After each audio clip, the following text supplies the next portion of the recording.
Welcome to Legacy Unscripted, sponsored by Progeny Coaching. This is the podcast where sports and business collide.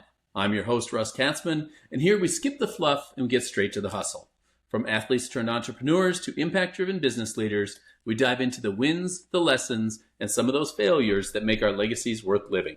Today, I'm excited to welcome Mike Pertz, serial entrepreneur of multiple companies. Mike, I know you're also a former soccer player. Tell me about that journey from soccer being your life to where you are today. Yeah, so good to see you again, Russ. I started out as a kid. I was that kid when I was 7, 8 years old that I knew right away what I wanted to do when I got older. And all I wanted to do was be an athlete. I had played baseball and soccer growing up, and then time restraints got in the way. And so my choice became soccer. And I knew from the time that I was young that that's all I wanted to do. So all through high school, went on to college, played at multiple different colleges, and was fortunate enough to play for a season in the USL, a couple seasons in the indoor leagues, and then got hurt. The stereotypical athlete story. You put all this effort and this time and everything, all of your focus into that, and then all of a sudden it kind of goes away. I had a hip injury that kind of ended that. So I knew from very young that that's what I wanted to do. Where I struggled was afterwards. Right. After I got hurt, what do you do next? How do you go from this thing, which is soccer, which is sports, being not just something you do, it became your entire identity. That's who you were. To how do you start over at 24, 25 years old with it might even sound dramatic. I don't mean for it to, but with no sense of who you are anymore, because that was your entire identity. Yeah, I think that's, you and I talked about that briefly before, but I think that's something that a lot of athletes struggle with. And that's part of the reason that I wanted this podcast to be out there, because there is that transition for former athletes or people really in any industry where they've tied their identity to what they're doing to move on to something new, and to find an identity, something that fulfills them, something that they're passionate about that may not be tied to the vision that they had for the future before.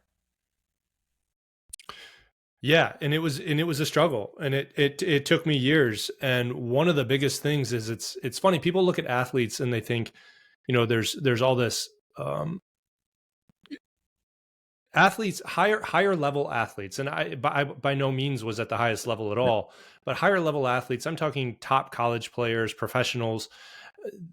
They spend all their time focusing in on this one thing.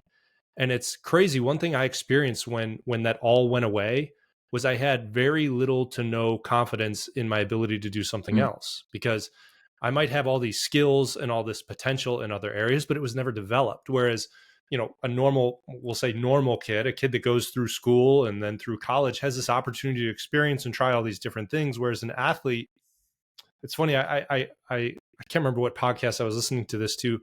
They were saying that athletes are some of the only people that make their entire lifestyle revolve around one thing. Whereas you might find somebody that's a doctor, but they're really into this, or they're really into that, or they're an entrepreneur, or they do this for a business, and they're into multiple different things. Whereas athletes have the way that they eat, the way that they sleep, the people that they spend time with, everything they do revolves around this one thing.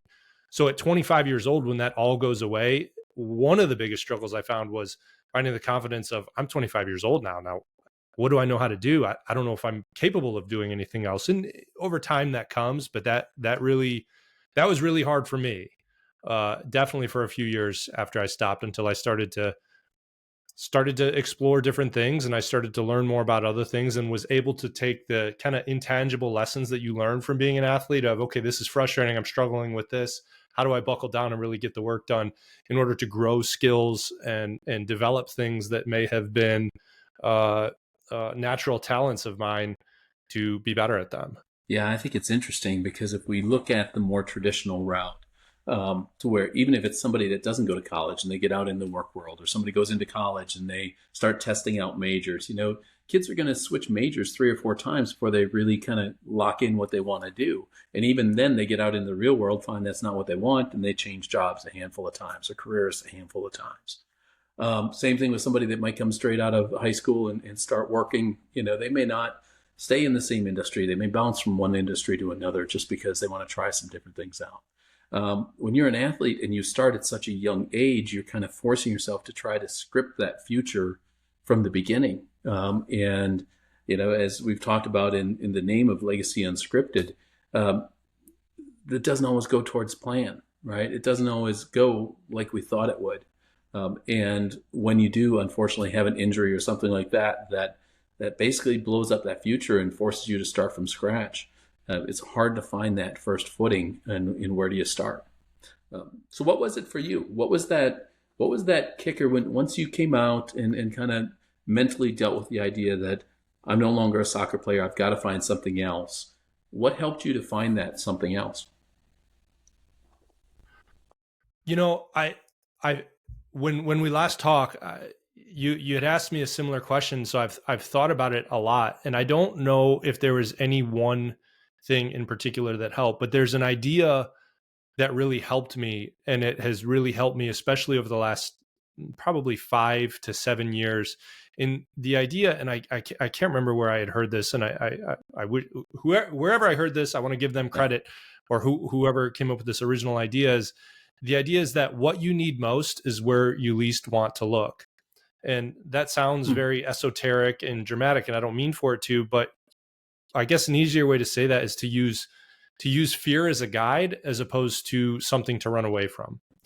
And so for me, one of the things that was terrifying, because I kind of grew up in a traditional environment where you go to school, you get good grades, you go to college so you can get a good degree, so you can get a good job, and you can do all those things. And when I went down the athlete road, I kind of threw all that out the window. And so now I'm in my mid 20s and it goes away, and everybody else has their job and they're already, 3-4 years ahead of me. And I'm starting from scratch, like broke, like no money whatsoever. And so I realized kind of early the idea of, okay, well, you have to figure out how to do this on your own. Now I went on and I joined public safety. I was a firefighter, a paramedic, went down that road too, but I was always kind of enamored with the idea of entrepreneurship and starting a business. And I think there was an element of fear there because it was so foreign to me growing up. I knew people, okay, right? My buddies, maybe their dad had started a business or something like that. But the concept of me being the one that was totally responsible for creating this thing out of nothing, using that kind of fear and that kind of, I don't know if I'm capable of that, or I wouldn't even know where to start with that. And using that as a guide instead of maybe I should stay away from it to maybe I should go towards that. And then I used it as I went later. I said, working in public safety, I started a YouTube channel at a time when there was nobody else in the fire world doing that or talking about that. And I'll be honest, when I first started, I was terrified at the idea that somebody I would know would see it, right? I was terrified of the idea of somebody saying, well, who are you? Who do you think you are? What do you think, you're an expert? Or look at this guy, he looks so stupid. He's doing all those types of things. And instead of kind of running away from that, I use that. It's not easy. Use that fear as kind of a guide of, this is probably a direction I can go. And every time I've done that, it's kind of opened up doors that have taught me more and more things going forward. So all that to say, that's probably the best way I have found to get around that sort of, okay, I'm 25 years old, 24 years old. I don't really know what to do. I don't really have any other skills. Where do I even begin? Where do I start? Look at what you're afraid of. And that's, in my experience, that's been a sign that that's probably a direction you should go. I like that. There's a couple great things in there. One thing that I don't want to gloss over is, because it's part of the purpose of the podcast and who our audience is this idea that former athletes as entrepreneurs, right? I think there's that drive as an athlete, that self-reliance that we have as an athlete, depending on our own habits, depending on our own drive, depending on our own abilities to go make things happen, that does well when you apply those same concepts to an entrepreneurial venture of any sort. You may have a couple false starts. You may struggle a little bit to try and figure out exactly what that venture should be, as you find out what your passion is. But I think the principles that you learn as an athlete are very much parallel to what we need out of an entrepreneur as they try and build a business. For sure. especially in team sports, I think you're right. Universally, the best thing about sports is it teaches you real world lessons in a false environment, an environment that doesn't really matter. Because at the end of the day, if I guess depending on the type of fan that you're Yeah. talking to, but if you lose the game, if you lose the tournament, it doesn't matter. Nobody's dying. Nobody's losing their house. Nobody's going bankrupt. It is what it is. But the lessons are still the same. And I think what's particularly good about team sports is there's no such thing as a team where everybody gets along. And I think that's probably the case with every company, Yep. with every startup, every business, you name it. You're going to have clashes and disagreements and fights with people. But how do you get over that? How do you take the disagreement that you have in the locker room, so to speak, and still go out on the field and work toward a goal? Because I think that's the name of the game in life, is trying to figure out partnerships, how to work with people, how to deal with people, how to share things, how to when to take a loss, when to stand and fight, right? And I think it's so good that sports teaches you all those things. I mean, I have kids, and whatever sport they choose or whatever sport they like, fine, do it. But we got to do something. And I think you can learn those things in other places as well. But I think particularly in sports, it forces you to do that. It's combat, and I use that word very loosely, right? You're competing with someone else in an environment that doesn't matter. So when you go out into the real world, you know how to do that. You're at least experienced with clashes and things like that. Does that make sense? At least that was always my take from sports, post sports, of here's some of the lessons that I learned that you wouldn't otherwise get if you just, went to college and went to class and then got a job. No, I agree. And I think that's part of the reason why, as parents, we want to get our kids into something like that as early as possible.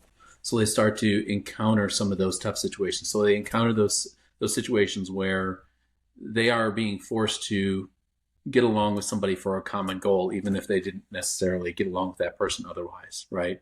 Or meet up with Yeah. somebody who may have a different view of how things have to be done, and figure out what does it take for me to try to work my way through that with that individual. Those are such great life lessons, and whether it comes from sports and athletics or the classroom and group work or whatever it is, we need to find ways to get our youth through that. And as they grow, they're going to be better business owners, better employees, better parents, better siblings because of it, because we're putting them in those Yeah, situations. for sure. And even just better, it sounds so almost kind of silly, like better citizens. Yeah. Just, when you're the person that knows how to go out onto a field, whatever sport you're playing, or court or rink or whatever you're playing, and you're able to get knocked around or pushed around and learn that it's okay. It's not the end. I don't need to overreact over everything. I can just shrug it off. You're that guy that's sitting in traffic, that when someone honks at you or flips you off or does whatever, you just let it go. It's not worth fighting. It teaches you to deal with the day-to-day much better. And I can only speak for myself. Growing up, I had a little bit of a different kind of childhood. My dad died when I was very young. Soccer is what saved me, honestly. It kept me out of immense amounts of trouble. If I wouldn't have had that, if I wouldn't have had the sport, and again, I hesitate to say that because it sounds so overdramatic and I don't want it to, I definitely would not be here today. I would have gone off in a bad path. And what kept me on the straight and narrow, so to speak, and I wasn't a perfect kid by any means, was the fact that I really wanted to play soccer and I really wanted to do well. And I knew if I kind of veered off this path, maybe it was drinking, maybe it was drugs, maybe it was all these other types of things, I knew it wouldn't have taken me to where I wanted to go, which was this one thing, which was soccer. So for me, it saved my life, honestly. For sake of sounding dramatic, it really, really did. No, and I think that for you especially, it probably made that transition away from soccer into who knows what that much worse, because it had played such a big role in your life for so long. You have a massive void to try to fill. And so Yeah. I know you mentioned public service. I know you did some firefighting, paramedic work as well. And certainly, just like anybody else, we would thank you for your first responder type service. Oh, But was thanks. that enough? Right? What else did you need to help fill that void? Because that soccer void was pretty big. Yeah. So I actually got into public safety by accident. My best friend at the time, he was living in Atlanta, working. He worked in one of the big emergency rooms down there, and I was coaching soccer. I was doing some training for some people locally. I came back home, and I knew I couldn't be around soccer anymore. It was too hard for me to be around it. If I was gonna do something else, I needed a clean break.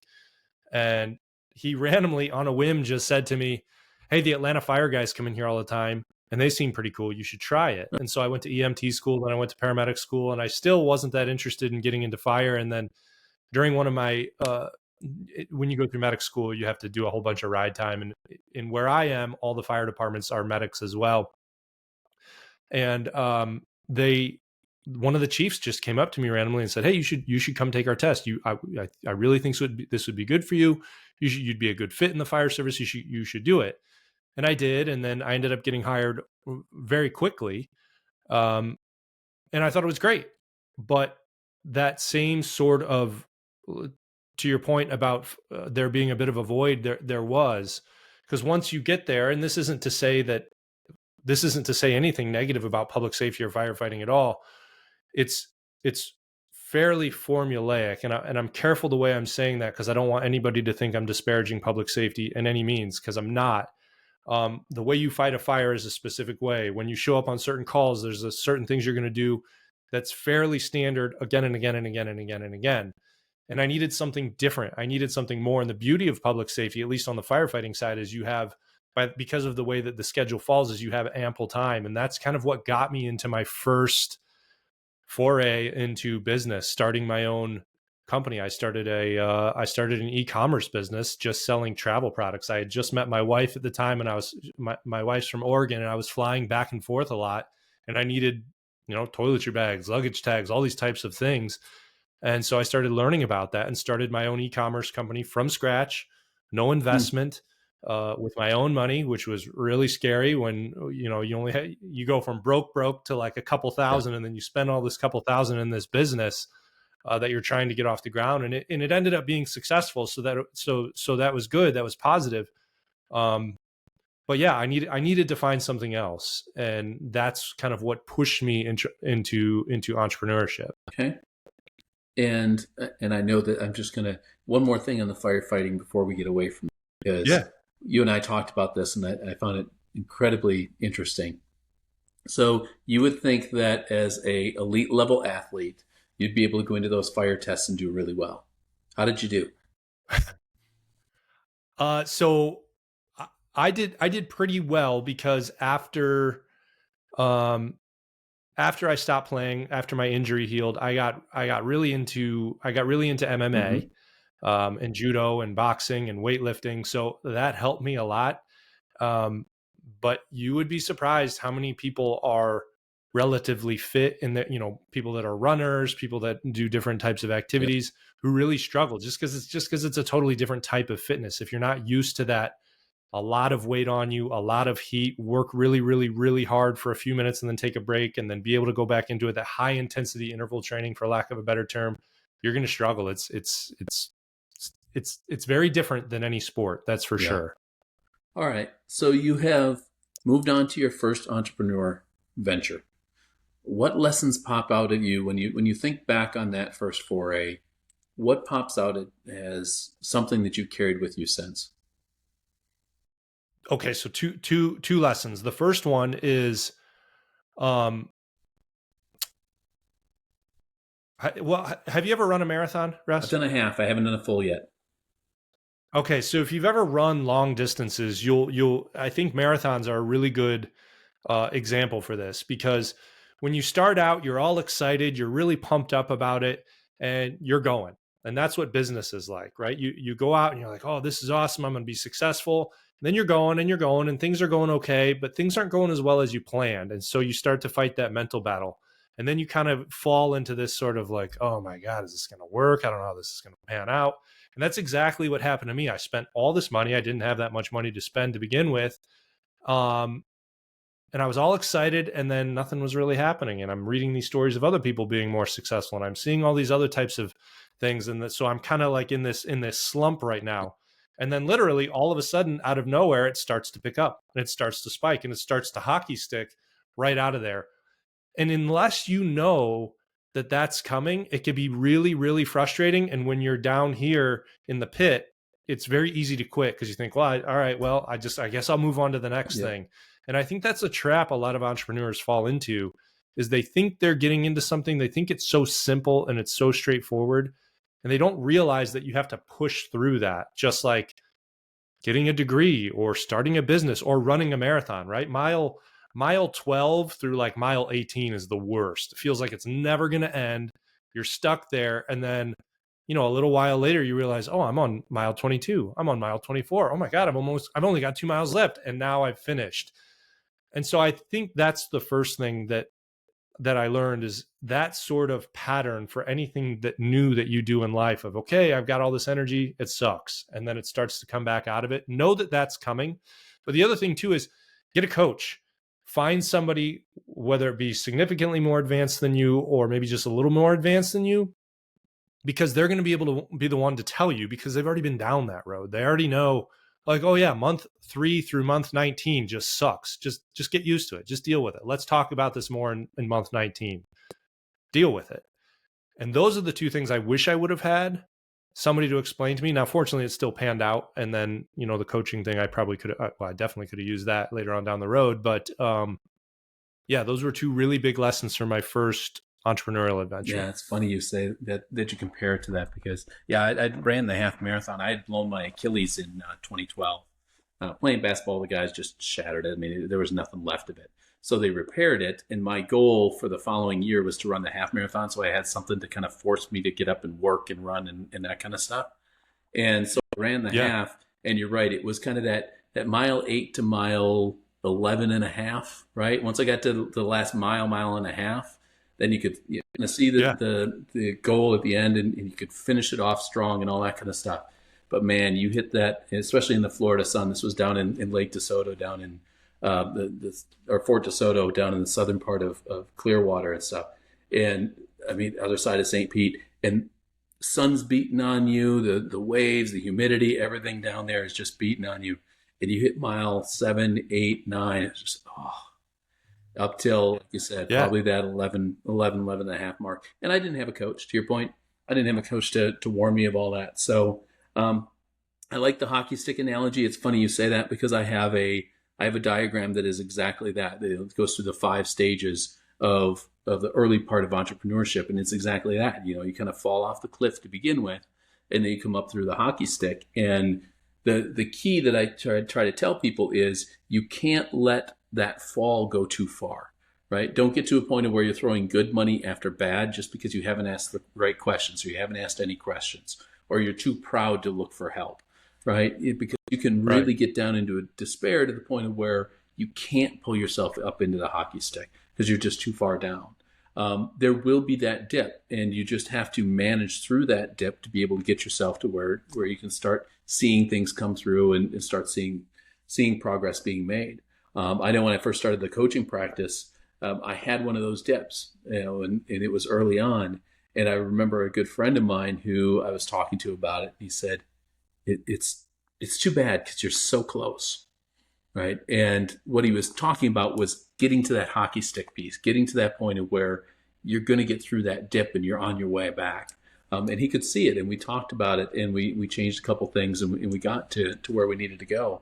And self-serving as it is, I do think you're right about the coach, right? I do think, I believe everybody should have a coach, and having somebody who can provide that outside perspective, I think, is incredibly beneficial to any entrepreneur that's out there.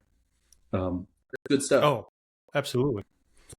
Absolutely. And talk about it. And that's the other thing that's great about sports. That's the other thing that's great about entrepreneurship is, again, I hesitate to say these things because they almost sound corny. It's like a metaphor for life, right? Like life is full of those, oh, everything's great. Oh my God, something terrible happened. Oh, everything's great. Oh my God, something terrible happened.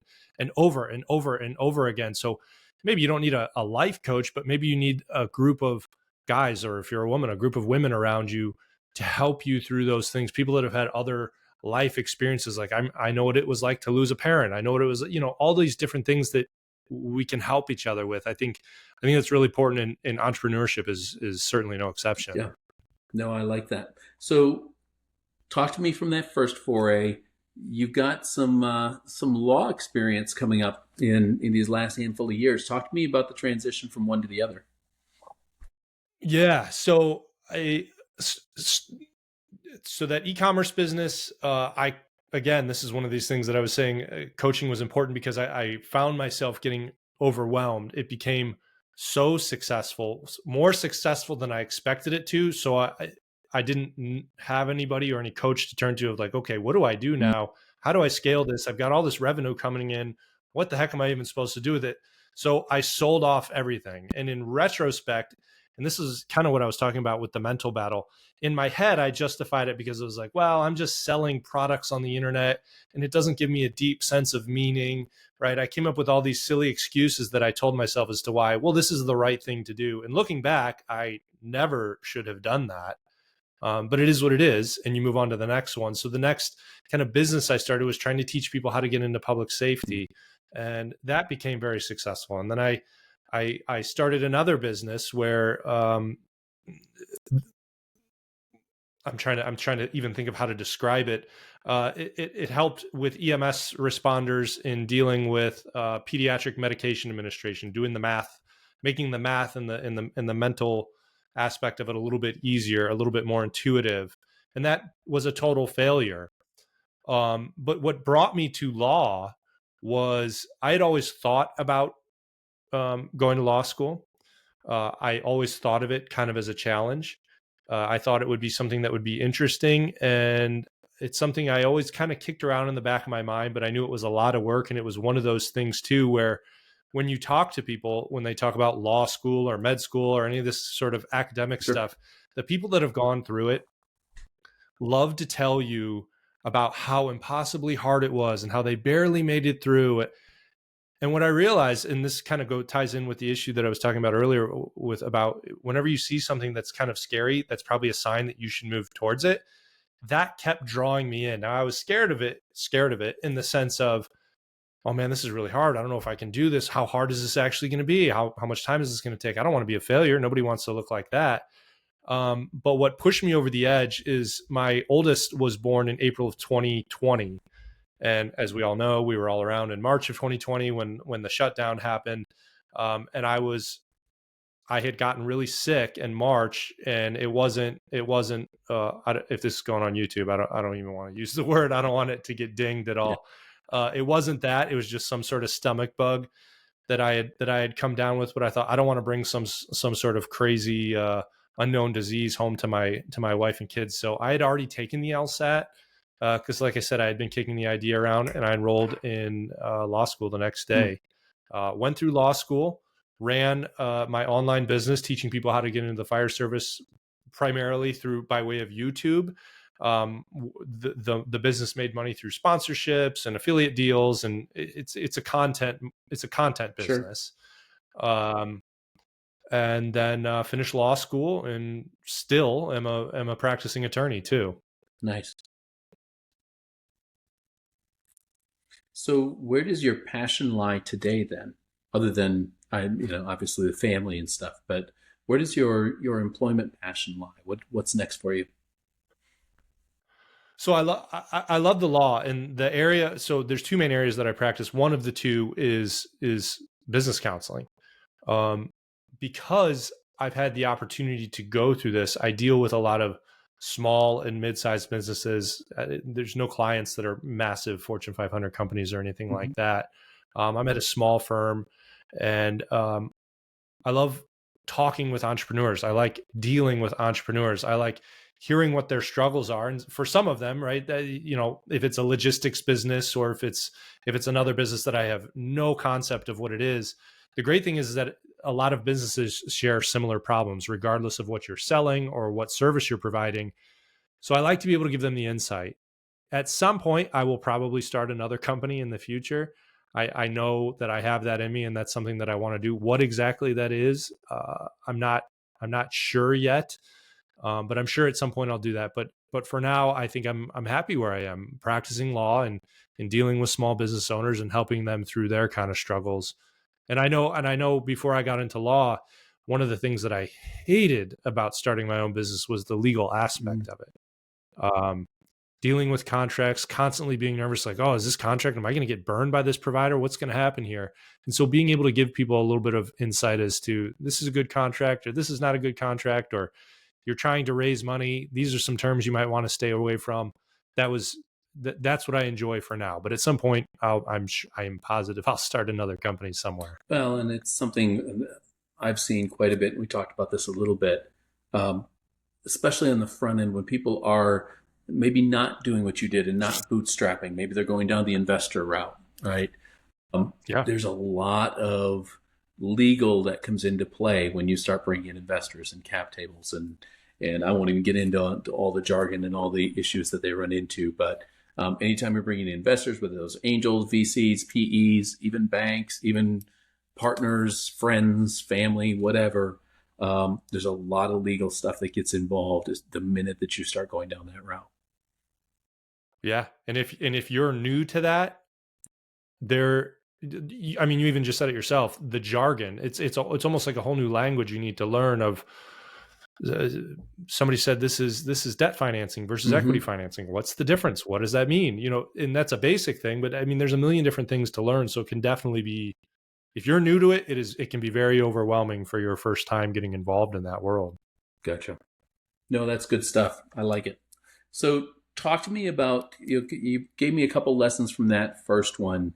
If you had a couple failures along the way, what was it that brought you through? I know you mentioned at least one company that was kind of a total failure. I don't know how much you kind of committed yourself to that, but what was the key lesson that came out of that? Maybe a couple more that you might share with the audience. Well, that business failed because it was a high margin but low dollar product. Gotcha. And that might sound obvious that it's very difficult to scale something like that when you spend a bunch of time working to make a sale, whether it be through phone calls or door to door, whatever your sales process is. If you're only making a couple bucks on each sale, good luck scaling that. So you're going to need to find some sort of partner or some other way to change your sales process to scale that up dramatically, because you're just going to burn yourself out and run out of time.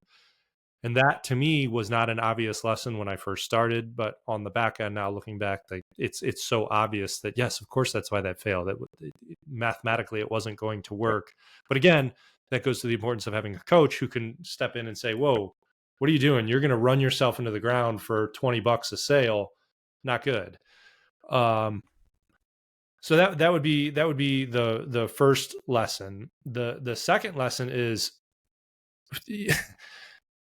I think in today's business world and in social media and all of those types of things, failure, and I'm trying to use my words carefully, failure too often on the internet, in the internet business world, is glamorized. People like to make motivational videos off of, I failed and this is what I like. Yes, failure is important. Yes, that's where you learn the most. Yes, that can act as a springboard, but it sucks. And a lot of people overlook that, especially when you're somebody that's bootstrapping, you don't have a lot of cash to begin with, and you put all of your cash into it, and now it all went away. People like to brush over the suck part of it because it does suck.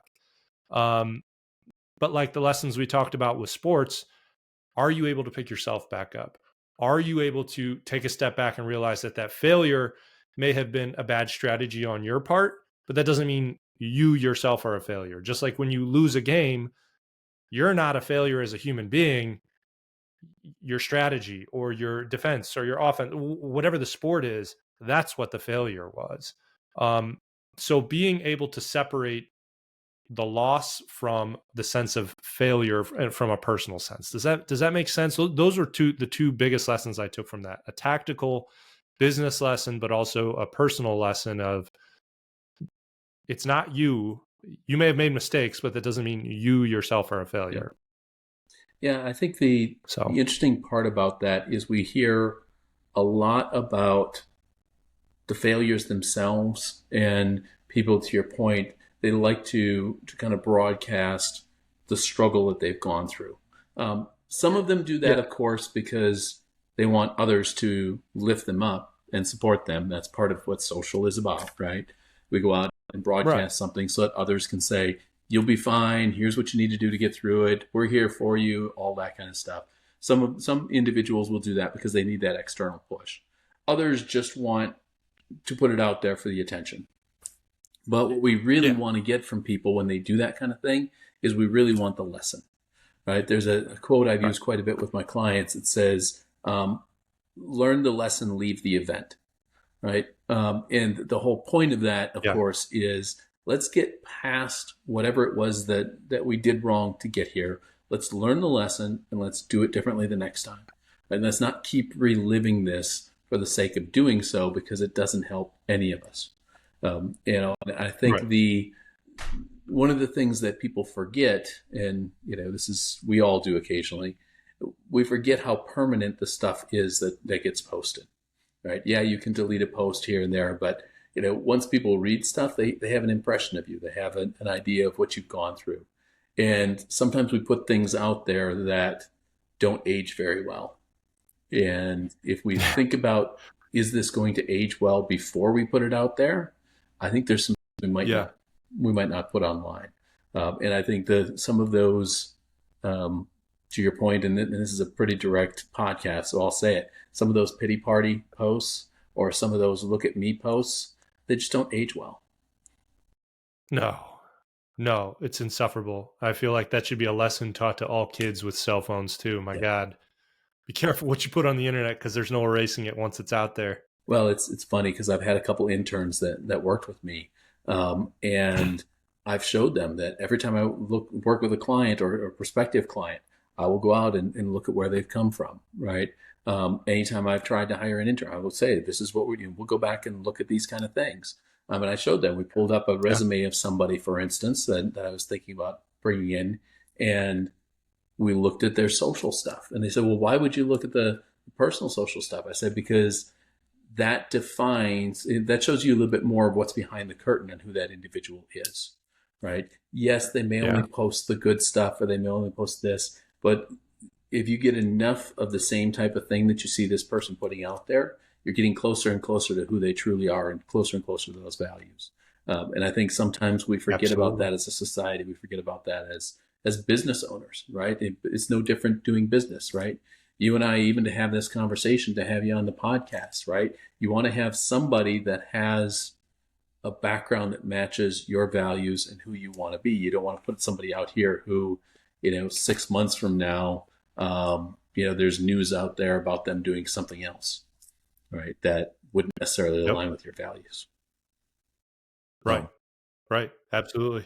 Be careful what you post. Be careful what you say. And it's going to affect your business in a big way too. Oh, yeah.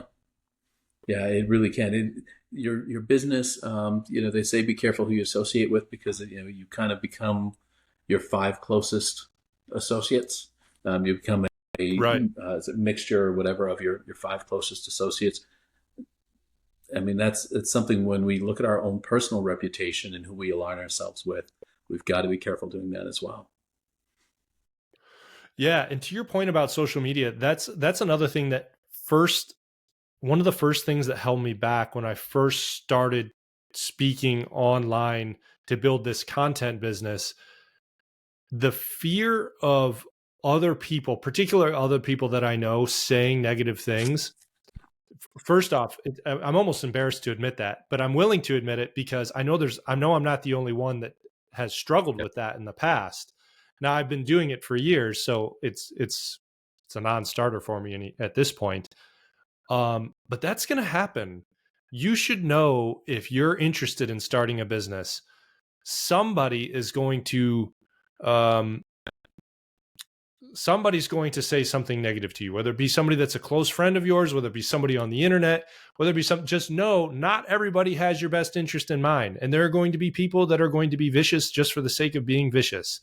Know that going into it, and know that people are going to say things that are unimaginable. I mean, I was talking about firefighting tactics on the internet, and I had people telling me stuff that it was just so far out of bounds. I'm talking about firefighting tactics. It's not like this is a controversial issue or anything, or a hot button issue in politics or religion or something like that. Like the most, I don't want to say meaningless, but just off topic type of stuff. Some of the stuff people would send me, even personally, they would email it to me. They would leave notes. They would send me messages. Just blew me away. just absolutely blew me away. So no, in today's day and age on the internet where it's going to be out there, it's coming. Well, and I always get a kick out of it. I don't spend a whole lot of time reading responses and that kind of stuff. Certainly if people respond and engage, by the way, engage with the vid show, please give us your thoughts and comments. But, I look at these other individuals that clearly they're putting a post or a response out there just to generate a reaction, right? They're going against popular thought just to generate the reaction. You can talk about all the benefits of firefighting and lives saved and houses saved and whatever else, but they'll come back and put some sort of deterrent message on there. And it's only for views. It's only to try to get, some sort of engagement, people going back and forth. It's just not worth our time, right? There's the old adage of don't waste your time responding to your critics. It's nice to kind of have a critic or two because it kind of proves the point, the exception that proves the rule, if nothing else. And it's nice to have some healthy conversations and debates back and forth on different viewpoints. But sometimes it's not worth it if it's just so far out of left field that it's just not adding value to anybody that's reading it or watching it. Right. No doubt. No doubt. All right. Good. Any closing thoughts for us? No, I mean, if there's somebody that's watching this, that's considering getting into entrepreneurship or is trying to figure out what they want to do, especially if this is somebody that's a former athlete, feel free to reach out to me. I'm not that difficult to find on the internet. Yep. But even further, try using your fear as a guide. That is, for me, was the only thing. And believe me, I had everybody I know telling me like, oh, you're so good at this, you should try this, or you're so good at this, you should do that. And none of it worked. And the only thing that worked, and every time I did it, only positive things came from it, was using your fear as a guide of where to go, not where to run away from. And I think that's a tremendous place to close it. I appreciate it, Mike. Thanks for the conversation. Yeah. Thank you. So that's a wrap for this episode of Legacy Unscripted. If today's conversation sparked something in you, don't just let it sit. Take action today to build your future. Make sure to subscribe, leave us a review, and share this with someone who may need to hear it. And if you've got a story to share or you just want to connect, you know where to find me. Until next time, keep it real, keep it bold, and keep living your legacy.